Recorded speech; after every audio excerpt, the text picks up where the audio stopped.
Welcome to the Haney Biz Project with Mark Haney. Mark is a serial investorpreneur and the chief dreaming officer of the Haney Biz Companies. He's working tirelessly to ignite the entrepreneurial revolution and share the inspiring stories of the region's most influential leaders. And now, here's Mark Haney. All right. This is the Haney Biz Project, and we are on a mission to ignite the entrepreneurial revolution right here in our hometown of Sacramento. We are entrepreneurs, helping entrepreneurs, one entrepreneur at a time, one conversation at a time. And Marcus, we know that conversation begins with one simple question. What is that question? Are you hanging or are you banging? And today we are banging, which means we are at our very best opportunity. Sometimes it's downtime. I just got back from a little vacation. I was definitely in relaxed mode, but now I am back at it. And it's Veterans Day weekend, Marcus. Now, how are you banging? How you doing? I am banging. I was also in Hawaii. I'm not sure if you remember that or not, but I had myself some relaxed time. There you go. But excited here on the Veterans Day, and shout out to all you that are serving this country. Today, absolutely. And today we're going to be doing two things, right? We're going to be focusing on some breaking news that's happening right here in Sacramento in the world of community banking, right? That's coming up a little bit later in the show. But you know what? We're also going to be talking about creating a customer-driven focus, a customer-driven culture, which is not the easiest thing in the world to do. And I'm wearing my 49er gear because I am a loyal 49er fan.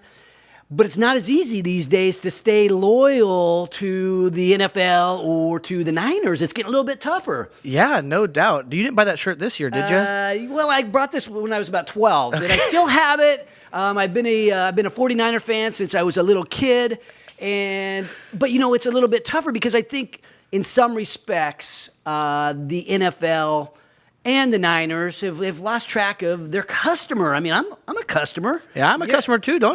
We have a season tickets to that bad boy. We have 8 season tickets, and the Niners, they were good salespeople. They took advantage of their loyalty. Have you been to a game this year? I have not been to a game this year, but we have 8 season tickets. We've had them since the inception of Levi. I even have Niner seats from Candlestick in my house in the man cave, but you know, I haven't even been to a game this year, and I think it feels like in some ways they lost touch with their customer. And you know, I mean, I paid like $30,000 per seat license, and I've got a bunch of those licenses, and it's like I haven't even been to a game. Yeah, refusing almost, right? It's like, well, you know, it's just not.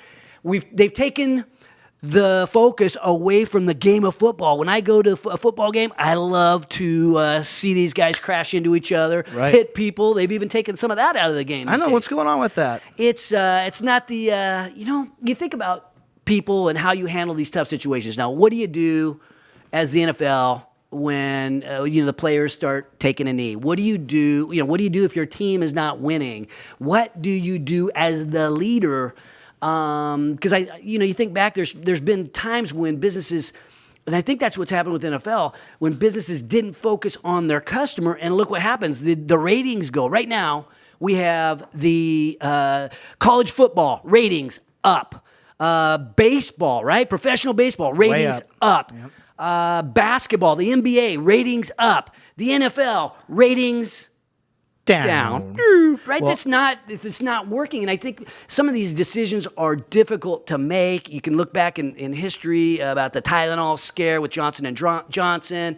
You can think about all these other times when the CEO wasn't quite in touch with what was going on with his customer, or even his team wasn't in touch, and they didn't get out in front of these tough things, and they didn't have the right culture. Yeah, I think the whole NFL thing is, perpetuating down to the small business folks. I was watching this news article the other day where this NFL fan memorabilia store had all of their items stacked to the shelves, not selling anything, about to go out of business due to the fact that the NFL won't take a stand on where most of America believes that they should. Yeah, you look at Papa John's, their sales are down, right? It affects a lot of us. And it makes me think about, when I coach a little bit of football, and, there was a time to take a knee before the game. It was usually like right before when you're doing the pregame prayer. It was like, take a knee and bow your head.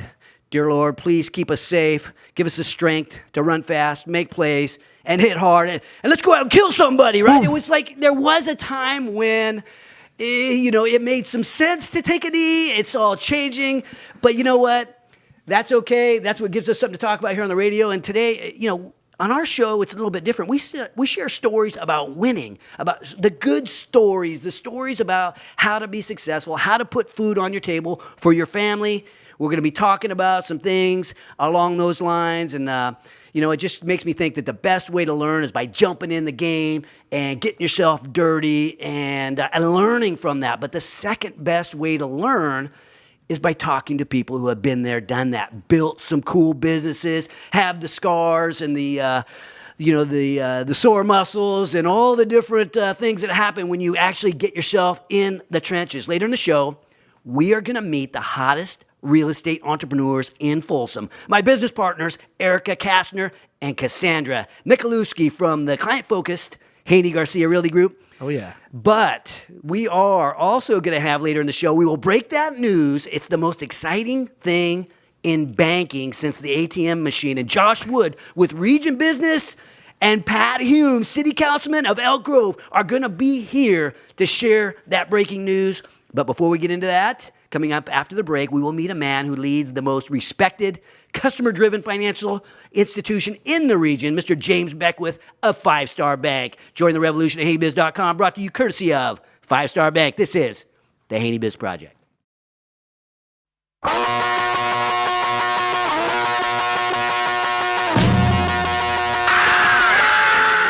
Now, back to the Haney Biz Project with host Mark Haney. All right. Welcome back to the Haney Biz Project, brought to you courtesy of Sun System Technology. I'm Mark Haney, and today I am joined by James Beckwith, the CEO of 5 Star Bank, the Entrepreneur's Bank. How you doing, James? I'm doing great, Mark. Thank you for having me on Haney Biz Project. You bet. I appreciate that, and thank you for your support of the entrepreneurial community. Now, your mantra is, or one of your mantras is, you are the Entrepreneur's Bank. What's that mean to us? Well, from a broader perspective, we really want to see this community grow.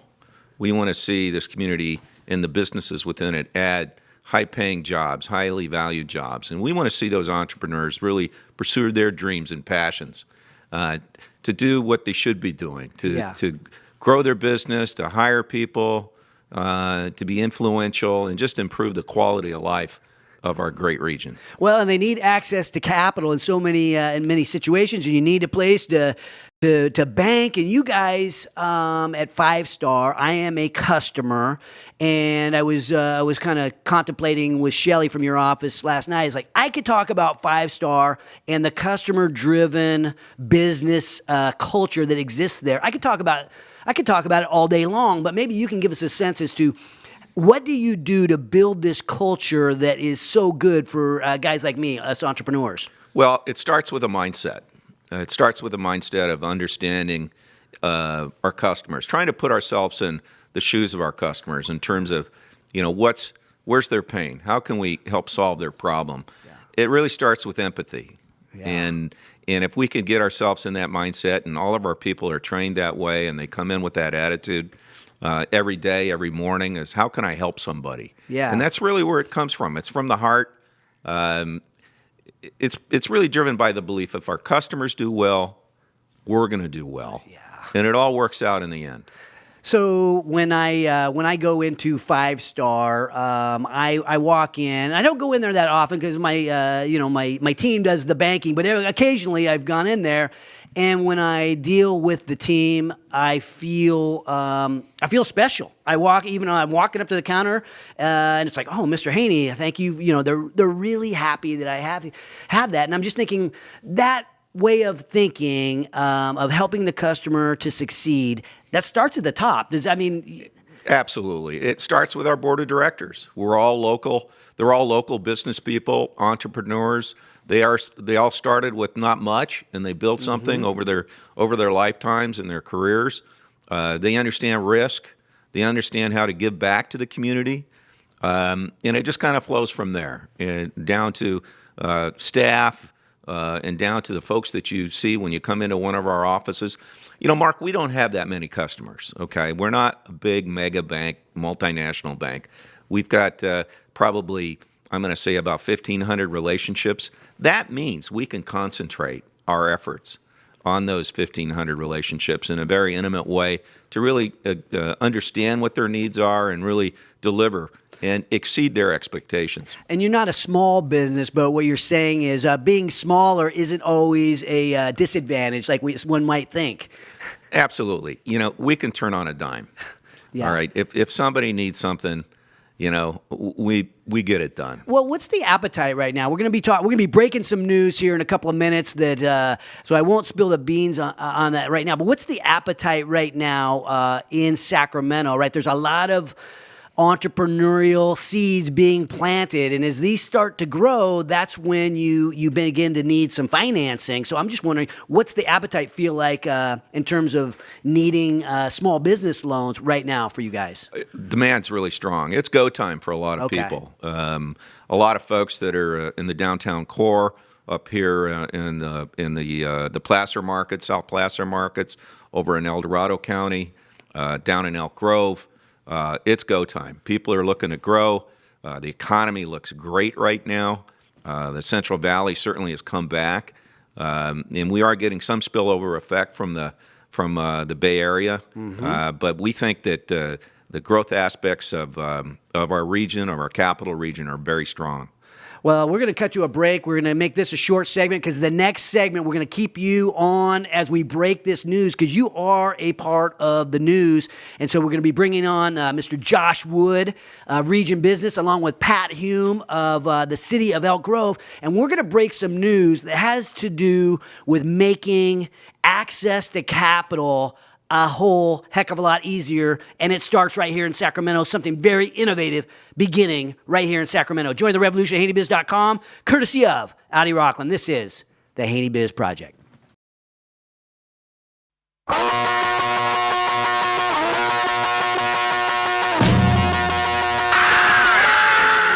Welcome back to Mark Haney, igniting the entrepreneurial revolution with the Haney Biz Project. Welcome back to the Haney Biz Project, brought to you courtesy of Hub International. I'm Mark Haney, and today we have four of us here talking about banking, or getting ready to talk about banking. We brought on, of course, James Beckwith, 5-Star Bank. He was in the last segment. Bringing in Josh Wood, the president, CEO of Region Business. And now we also have Mr. Pat Hume, city councilman, city of Elk Grove. And we're going to break some news, and I'm going to start with you, Mr. Wood. Josh, what's going on here in community banking that we've got to tell people about? Well, today's an exciting day because we're announcing with Elk Grove a new partnership to secure $15 million that will be placed into local banks, and that money will be reinvested, a large portion of it, into the community of Elk Grove to help businesses expand. It's a first-in-the-nation type of project where we're basically saying that we're going to keep our money here in this region, and we're going to have cities put money into banks, and those banks will reinvest in our community. And it's really, what we're doing is we're just asking ourselves a simple question. Do we want our money working for other regions or overseas for businesses, or do we want it working here for us? Okay, so I'm going to slow this down for me, the C student. Now, I'm on the board of Region Business with you, so I know this a little bit because we work on this at Region Business. But you have these cities like the city of Elk Grove or Roseville or Sacramento, and if they take their money and commit to keeping it in a local bank, that does what? That allows the banks to then go ahead and lend the money back here locally? Absolutely. It unlocks the economic potential we already have. We have amazing local banks here in this community with leaders who are making decisions on loans here in this community. And so why not keep the money here and make it so that those dollars stay here in this community? But the exciting thing about this proposal, which we're calling RISE, is that those banks are committing as part of this that over 50% of those funds are being lent back into the community to help businesses expand. Wow. It's a concrete way to do economic development. Wow, growing the local region. Pat Hume, city councilman, share with us what went into your thoughts as you made this decision, because there's all kinds of places you could put your money. Why keep it local? Well, first of all, thanks for having me here on the Haney Biz Project. I'll be humble enough to admit I'm not a smart enough guy to hatch these ideas, okay, but I'm smart enough to recognize the genius in them when they're laid at my feet. Yeah. And so we were already investing this money in what's called the Local Agency Investment Fund, which is a statewide fund Okay. that essentially does this same thing. It takes cash equivalents, and makes it available back out into the communities. But that's on a statewide basis with no strings coming back to the community from whence the money originated. So the simplicity of this is it's money that's generated locally, it gets invested locally, and then it's put to work locally. And so I think of it kind of like taking municipal finance and using it as a VC fund for startups, for expansions, and for construction loans and the like. Gotcha. Now, there's multiple banks. You have choices as to where you put your money, right? You're in the city of Elk Grove. You're going to put $15 million into local banks, local community banks, right, so that it can be redeployed out to us small business guys. How do you choose the bank? You have a limited number, or is it always 5-star? So here's, well, it may always be 5-star. Depends on James, if he could sharpen his pencil well enough or what. Yeah, it is. Business. The criteria was this. They either have to have a physical branch, they have to be regionally headquartered and have a physical branch in Elk Grove, Okay. or be within the greater Sacramento and or San Joaquin FDIC geographical regions. Okay, so I'm going to bring in James here. So somebody, one of these municipalities, Elk Grove, let's say they put their money in your bank. Do you have to loan it back to Elk Grove citizens, or is it the overall region? Well, we take a pretty specific approach. If in terms of Elk Grove, any monies that they deposited to us, we would make sure that, we did our best job to go ahead and make loans within Elk Grove. We're committing to do at least 50%. We hope to do a lot more than that. And Mark, there's a reporting aspect to this. We can all say we're going to do this, but we're going to put some teeth behind this and actually report maybe on a semi-annual basis. And here's what you've given us, and here's what we've done with it. Yeah. But we also want to partner with the cities and their economic development entities and saying, hey, do you have somebody there that you think needs a loan? Do you have a business that might need some help and might need some capitalization? Mm-hmm. And so it's kind of it's kind of a system, if you will, the way that I look at this. And we're excited about this opportunity. We love the city of Elk Grove. We love the greater Sacramento area. We love the capital region. And we love the Sacramento Valley. But in specific terms, we're going to do whatever we can to reinvest that money back in where that municipality is located. I love it. Now, this was, we talk about this being a genius idea, and I'm sitting here with Josh Wood, the architect behind this super innovative approach to getting us small business guys funded. Now, the goal is $1 billion here in the region. Is that what I'm hearing? Yes, exactly. So what we're doing is we are asking all the cities to each play their part. Elk Grove was the first one to step up with $15 million. We're approaching Sac County, Yolo County, Placer County, all the different cities, counties, special districts within our region, and saying, step up, do your part, put money into this RISE program, and let's reinvest our money here. And with $1 billion every year, if 50% of that is being reinvested here, that's a $500 million economic development fund that we can use every single year to help grow jobs in this region. And thinking about the jobs, and you're an economic growth expert with Region Business. You teach us all a lot of stuff over there. But what would $500,000 do? I mean, what kind of impact does that mean in terms of jobs? Is that 100,000 jobs, 1,000 jobs? What's that mean? In my opinion, and there's no way to know because it's going to depend on the types of businesses and how the program plays out, but we're talking about thousands of jobs every single year that we're going to catalyze in this region through this program, and Elk Grove's the one who took the first step to make sure it happened. What went into the decision making? Did you make that decision yourself, Pat, or did you bring in your team? I don't know how these decisions get made at a city. So we had an audit committee meeting that heard the recommendation of the program. It consists of two council members, myself and the vice mayor. And when we heard the pitch, we had to kind of lead staff along a little bit. Financial folks within municipalities tend to be a belt and suspender crowd, for good reason. Right. You look at the Orange County derivatives that happened back in the 80s, $2 billion lost of public money. So they're trying to be fairly cautious, but it's collateralized money. It gets the same return that we would get if we went with the statewide fund, and we're keeping that money locally and helping our small businesses grow. Yeah, so thinking about that, what would you say to the other municipalities as we wrestle, as the city of Roseville, Rockland, Sacramento, Folsom, as they wrestle with this sort of decision? I mean, what would you say to these guys? They better get on board quick before we grow our fund so big James is too busy to take their money. I love it. Now, James, so if I don't understand for sure the lending ratios that go into things, but if someone deposits, let's say, $15 million into your bank, what's that mean in terms of lending capacity? Does it bumps up your lending capacity quite a bit, right? Oh, absolutely. The monies that we would receive in the case of Elk Grove, it's a deposit with us, and we turn around and take those deposit monies and make loans with it. So there's a kind of a system, if you will, that's kind of created through that, and it starts from the taxpayer, goes to the municipality, comes to the bank, then ultimately comes back to the taxpayer in terms of financing projects in which they can benefit from. So it's a really neat circle. Yeah, it's incredible. Now, Josh, share with us a little bit more about the vision, and then what can we do as entrepreneurs? What can we do as citizens to take advantage and influence this? Absolutely. The vision is that we have $1 billion a year in this region that we're putting into these banks to make sure that we're growing jobs. That's going to create $500 million a year at least of money that can be invested into businesses.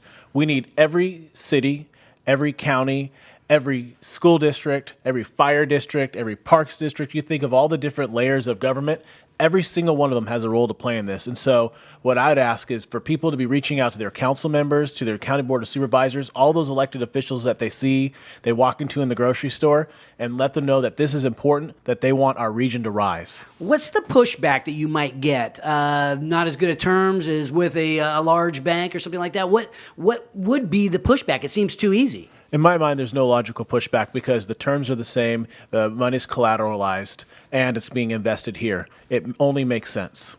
Yeah.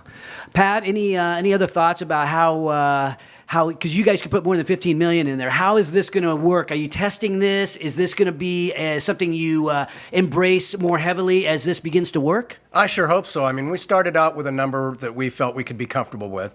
And back to your question as far as pushback, the only pushback would be the availability of funds in the case of a catastrophe, right? That's why you have to have cash on hand. Something goes really wrong, you need some money today, you're going to put James and the other local banks in a hard place because they've counted on that deposit to be there in order to underwrite their loans. And so that's really the only pushback. But yeah, we'd like to grow it, I'd say double it at least. Okay, yeah, it really is preparing for that possible, worst case scenario that we all know could occur.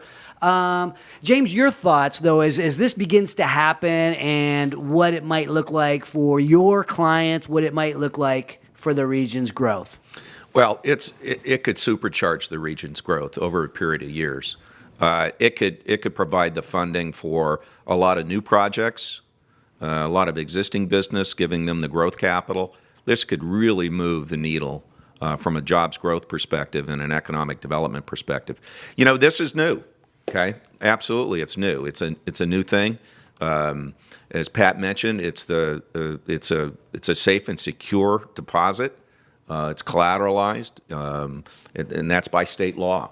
And so we think with this money, I know what we would do with it because we're very much focused here in the capital region. We don't like per se lend in a abroad or anything like that. We like to keep the money local in terms of making it work locally. And so we think that we have to put some metrics together, Josh, in terms of what this is going to do.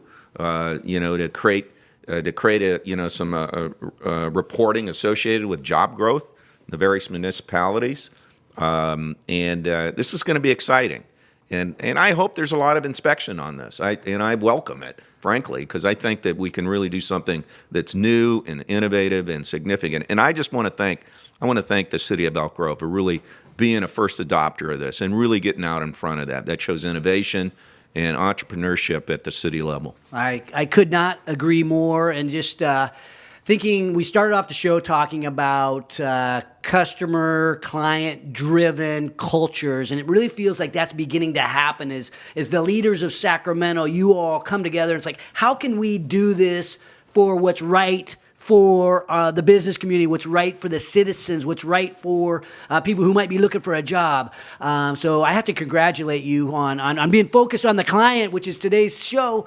Just I'm going to leave it up to Josh here. Any closing thoughts, Josh, as we go to break? The program's called Responsible Investments for a Strong Economy because this is the region's best tool that we can use for economic growth. I love it. When we return, I will be joined by two of the hottest realtors in Folsom, my business partners, Erica Kastner and Cassandra Nikolewski from Haney Garcia Realty Group. Join the revolution at HaneyBiz.com, courtesy of the Entrepreneurs Organization of Sacramento and law firm Greenberg Traurig. This is the Haney Biz Project.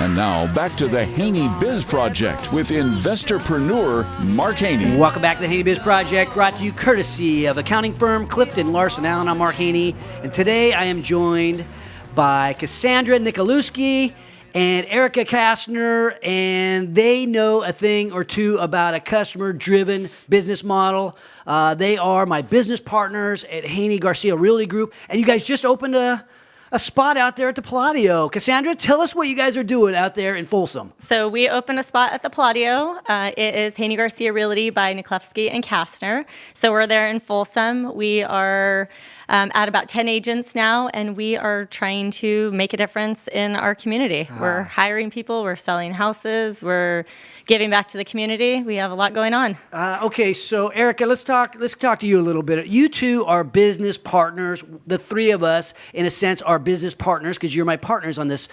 What are your thoughts? What kind of emotions go through your mind when you're opening up this super hot real estate project right there in the Palladio in Folsom? Oh my gosh, we could not be more excited. It is absolutely exhilarating. Who else in Folsom has such a great location other than us? So I was at the quote they say, who has it better, or something like that, who has it better?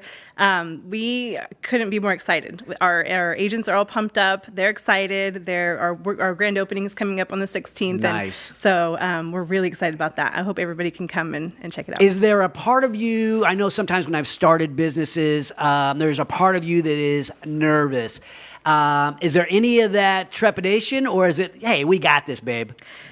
I don't see it as being nervous. I don't know. Are you nervous at all about it? No, I No. think. Go ahead, Cassandra. No, I don't think so. It's been a long time coming. We've been working towards this together, and we joke that we are dominating the Folsom market, just the two of us. It's Yes. good for a couple soccer moms. So to be in this space and give back to other agents and other families and do it at a higher level and a more polished level, rather than, high-fiving each other as we pass each other by at appointments, is really nice to kind of just fall into place for us. Well, Cassandra, let's touch on that a little bit. You say you are soccer moms. You're like, we're just a couple of soccer moms, but you're much more than that. You're building a business. It is thriving and relaunching in this cool location. How do you juggle all of that? That's got to be tough to be doing so much. We were talking about this earlier with our team. I think the success comes from a team environment. To be on your own and just think that you're going to take over the real estate world or do all of this by yourself is it's just not able to be done with the time in your day. I have two little boys that are very important to me. I'm married to a firefighter, so we have a crazy schedule. Erica has 3 little boys and married to a correctional officer, so she has this crazy schedule. And with us being partners, in addition to all of the team members that we have now, it makes it able to be done. Erica, tell me about your team. What does your team bring to this party, if you will? Well, it's funny because back when Cassandra and I met, actually one of the things that she said then was, I have this vision of having a team with 5, or now it's more, but beautiful, successful people who are very strong. That's what we have now. We have very strong, a lot of them are parents, and so we kind of all get each other. It's nice to kind of have a commonality, I guess you can say, with that. But strong women, strong men who want to start a business of their own and have a passion for real estate. Yeah, that is something as a realtor. It's different than a regular job in that all realtors, in a sense, are entrepreneurs. It's their own business. Now you are providing a platform that allows them to grow.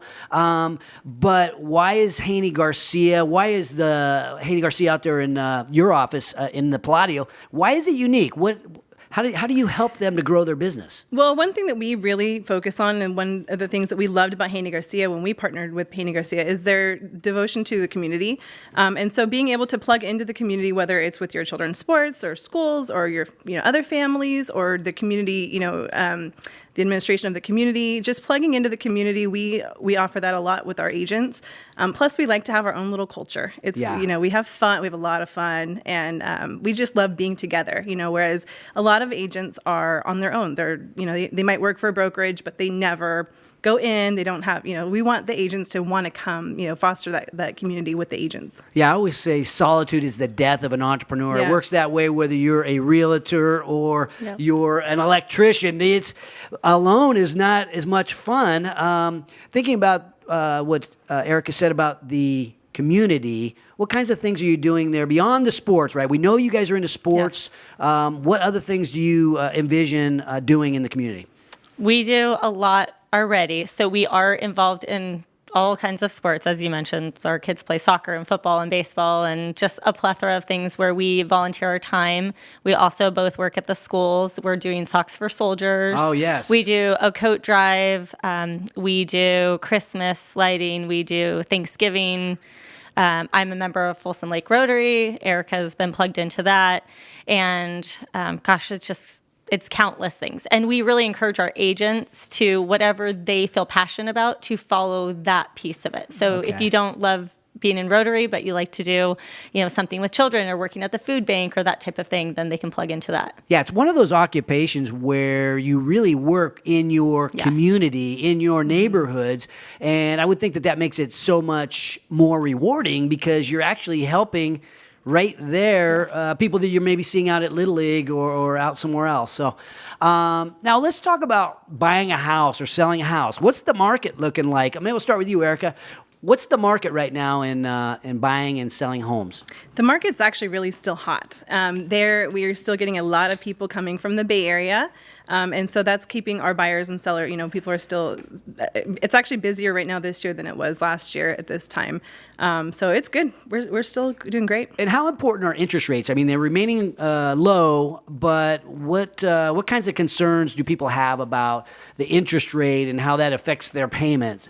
I think that people will always have a concern about the interest rate because when it's low, they wonder when it's going to go high, and when it's high, they don't want to buy at the time. So we always just say that people are always needing to buy and sell homes regardless of the interest rate. Of course, it makes some people, or a lot of people, probably think about it, but right now they're low, so people are still capturing great rates, getting great deals on their homes. It's keeping our home prices. So a lot of times what we see is when the rates start to go up, home prices come down. So it can kind of be 12 in one hand, dozen in the other. But right now we're doing good. So Cassandra, we've seen the prices go up, especially in the areas of Folsom and El Dorado Hills and the areas where you focus on. How affordable is it to buy a house now? I mean, is it a lot tougher? Of course, it's tougher, but we also see salaries going up to reflect it. And with the Bay Area money coming in, I still think that people feel like they can steal a house in these areas compared to the Bay. Talk to us about your community. What's special about Folsom and El Dorado Hills, and why is that a great place to raise a family? Oh gosh, How long do you have? I know it surprises me. I mean, Folsom, continues to get awards about being one of the best places to live in the entire country.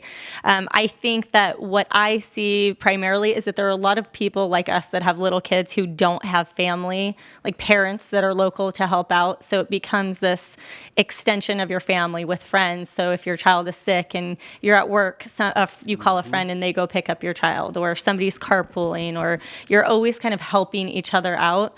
And I think that's why we love working in our community, because every person we've ever sold a house to, we've become friends with. And people are connected. It just becomes this big lifeline of friends who become a family. And thinking about that, we're customer-driven business models and cultures. Those are important. What do you do, Erica, to kind of ensure that you have the pulse of your customer and that your team has the pulse of the customer? Well, it sounds cliche, but communication is key. You always want to be in contact. So I hear a lot of customers say, last time I bought my house, I never even heard from my agent, or I was doing all the footwork. So taking the extra steps ahead of time. So your clients don't necessarily know what to do first, right? So do the steps for them first and really advocate for them along the process. I just really think that we try to make things as breezy as possible for them, and because everybody wants to have a good experience. If you've had a bad experience selling or buying, or buying or selling your house, it can happen very easily. Cassandra, what happens when somebody has a bad experience? With somebody Does that else. happen? No. Not with us. No, we have a lot of people who come to us who can say, I had this horrible experience. This is what happened. I think that, like Erica said, they don't understand their needs. They waste their time looking at properties that they wouldn't be interested in. The transaction doesn't go well. They don't inform them. Something happens with the lender. They don't get their loan at the last minute. I mean, there's any plethora of problems that could arise. Yeah, you're in the transaction of a lifetime typically with your client, and it's so important. You want to be with somebody who will help you every step of the way, and even after, even months after, potentially years after. I'll go to each of you, just closing thoughts about being a realtor. What would you say to other people who are thinking, you know what, I like my job, but I don't love it? Why would someone want to become a realtor? And maybe even why would someone want to become a Haney Garcia Realty Group, Palladio realtor? Go ahead.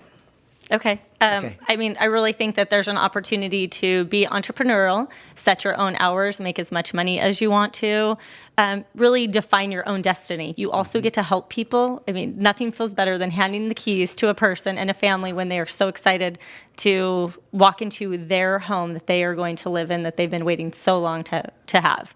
And then Haney Garcia speaks for itself. I mean, the community giving back, the support, just the wonderful environment. Well, I want to thank both of you for coming on the show, and thank you for being my business partner. I don't contribute anything other than I am an investor, and I bring what I can to the party. But you know what? I hope that cultural-wise, we all share that same commitment to taking care of our clients and making sure that they end up with the best possible experience every step of the way. Marcus, you have some thoughts you want to jump in here? Yeah, So you grab speaking the of mic. best customer experience, I want to give a shout out to our sponsor, 5 Star Bank, the innovative and entrepreneurial bank right here based out of Rockland. And also, I want to give a shout out to Sun Systems Technologies, the folks that put the solar on the Golden One Center. If you guys need solar, visit sunsystemstechnology.com. You betcha. And there's a little special shout out to their sales manager, Mr. Eric Vorbeck. I think it's his birthday today. Happy birthday, Eric. 30-something Eric Vorbeck. But next week, we will be having, it's going to be an incredible show next week. We're going to have my two buddies, Jordan Darling. He's the founder and CEO of Freeform Factory, right? The electric jet ski guy. And Tyler Smith, the founder and CEO of Skyslope, real estate software company. These two both ended up making major moves in their businesses that are going to drastically impact them, their families, and of course, our community. When we return, we will share our takeaways and our closing thoughts about the secret formula to creating customer-driven culture. Join the revolution at HaneyBiz.com, courtesy of Ethan Conrad Properties and the financial advisors, Stifel Financial. This is the Haney Biz Project.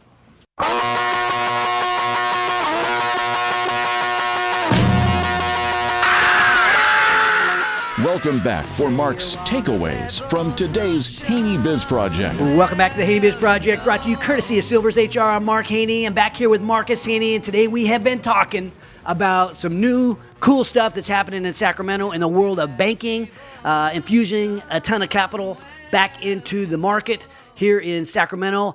But you know what? We've also spent some time talking about customer-driven culture and how do you create that customer-driven culture, which is so important when you want to have loyalty, when you want to have commitment of your team, of your customers, of really anybody.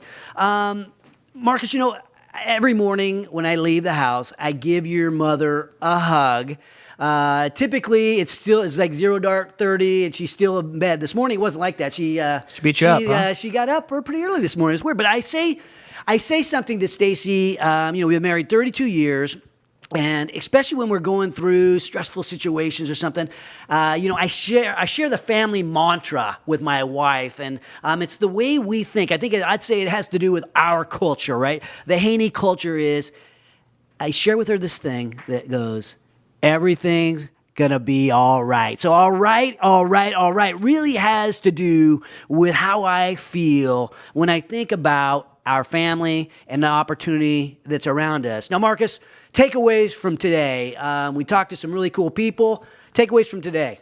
Yeah, absolutely. Well, back to the customer-driven culture of Five Star Bank and how James expressed that they weren't that large multinational bank, but they were a regional bank, and them together with the power of with the city of Elk Grove and Josh Wood's team over there at Region Business coming together to really do some phenomenal things for people and business owners right here in our region.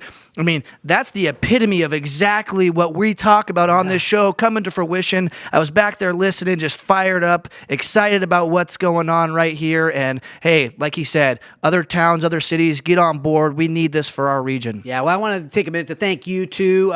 You spent some time in the Marines, and I know your goal was to kill people and break things typically. But and thinking about the customer, the American people are the customer, and with the Veterans Day weekend upon us, we have to do a special thank you to you and your comrades as well. So, thank you. But with that said, if I was, we have a number of CEOs that are they're under my guidance, and other people who listen to the show that think about, what should I do to build that customer-driven culture? And I'm going to give you 3 quick tips, but it starts with an obsession. Right? I think if we're going to be successful as entrepreneurs, we have to go all in. We have to obsess in certain areas, but which one of those we need to obsess in, those are difficult questions. But when we're talking about a customer-driven culture, we have to.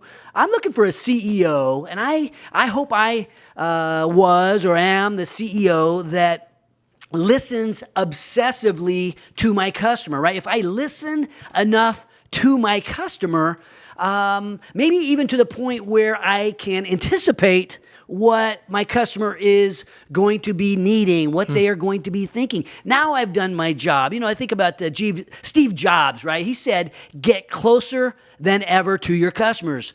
So close that you can tell them what they need before they even realize it themselves. And I think sometimes we don't do that, right? We get caught up in our day and we forget we have to be thinking about what our customers need.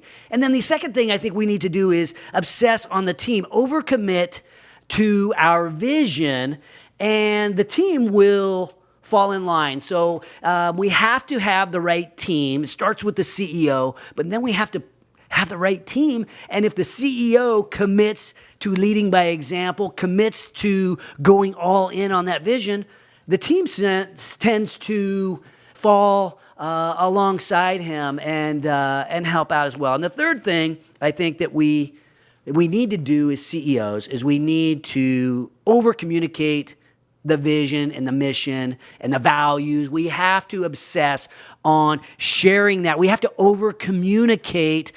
Sometimes we might sound like a broken record, but you know what? As you succeed, we succeed. We've done this in different ways around my companies, and one thing we like to do is pre-write the press release, right? Picture what it's going to look like and write the press release for a year from now or 5 years from now. If we decide we're going to go down a track, we want to picture what it's going to look like at the end of that track, at the end of that journey, and that press release should always make our client the hero, right? Our client needs to be the hero of our press release, of our vision. And the third thing, and I think this is one that Haney Biz lives by and I live by personally, is creating a shareable mantra, a catchphrase, a markism, right? Because sometimes we forget where we're going, but if these things are easy to remember, right? We've used a number of them over the years, right? We say, back in my olden days, we had something where we wanted to buy the new customers, right? Go in with the low price. We call it suck them in, inch it up, right? We buy new business. Yes, if. Weaknesses waste time. Ditch the distractions, right? If we create mantras to help us remember, it makes it so much easier. And that brings me to my story of the day. You were deploying at 29 Palms, California. I had rented out the Ribco. I gave an emotional Haney Biz style football coaching speech. And at the end of the prayer, if you will, you got up and gave a toast. And it's the mantra that I think we live by on this show. It's you said, never below you, never above you, never below you, always by your side as we spent time with the men, your brothers, as you were deploying for Afghanistan. And then I remember the next morning, it was the most humbling morning of my life as you pulled away in the buses, you men, the women and children and old people were back there with tears in our eyes, just feeling desperate because our loved ones were going off to war. And I remember asking you, Marcus, how you felt, and as all the other Marines seemed solemn as they were giving their goodbyes, you said, Dad, I don't know how to tell you this, but I feel like I'm getting ready for a football game. I felt like it's kickoff, and I'm nervous, but I'm also excited. And I thought as you pulled away, you were in one demeanor, and I saw the rest of the Marines were maybe even more solemn than what you were. And later that night, we texted a little bit. You were at the Air Force base where you guys were getting ready to take off, and I said, we're texting back and forth, and I said, how are you feeling? And you said, I still feel like it's football game, and it's getting ready for kickoff. And I texted you back, well, don't forget, the Taliban elected to receive. Yeah, baby. And you're like, yeah, let's go kill these guys. Just like a pregame prayer that we all know is helpful. And, I just have to say that I've never been more proud of what we're doing at Haney Biz. Never been more proud of you, Marcus, as a man, and the way you're raising your family, the way you're leading, and as stressed out as your mom and I get about having kids and grandkids, I always know that everything's going to be all right. Today, I'd like to share a special salute to you, Marcus, to the other leaders of hometown patriotism, to my friends that understand the importance of a client-driven culture, to all those fighting the good fight for our freedom, our cultures, the culture that is America, and to the 13 stripes, the 50 stars, and to the one great American dream, the one great American culture, always worth fighting for, yours. Never above you, never below you, Always by your side. Happy Veterans Day.